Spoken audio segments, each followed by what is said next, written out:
আমরা আমলগুলো করব। প্রত্যেক ফরজ নামাজের পরে নামাজ অবশ্যই পড়বো, মাস্ট বি নামাজ পড়ার পরে আমরা এই 5টি আমল কেউ ছাড়বো না। 1 নাম্বার, সালাম ফেরানোর পরেই আপনি একবার উচ্চ স্বরে বলবেন আল্লাহু আকবার।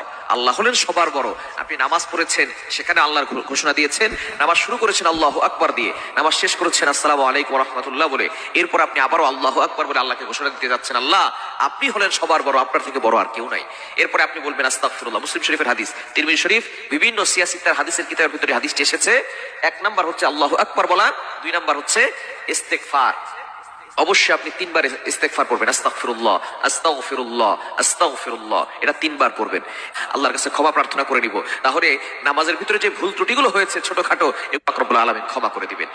3 নাম্বার হচ্ছে এই হাদিসের ভিতরে এসেছে, এই দোয়াটা নবী সাল্লাল্লাহু আলাইহি ওয়াসাল্লাম পড়তেন। ইস্তেগফার 3 বার পড়ার পরে তারপরে বলতেন আল্লাহুম্মা আনতাস সালাম ওয়া মিনকাস সালাম তাবারাকতা ইয়া জাল জালালি ওয়াল ইকরাম। এই দোয়াটা আমরা পড়বো ইনশাআল্লাহ প্রত্যেক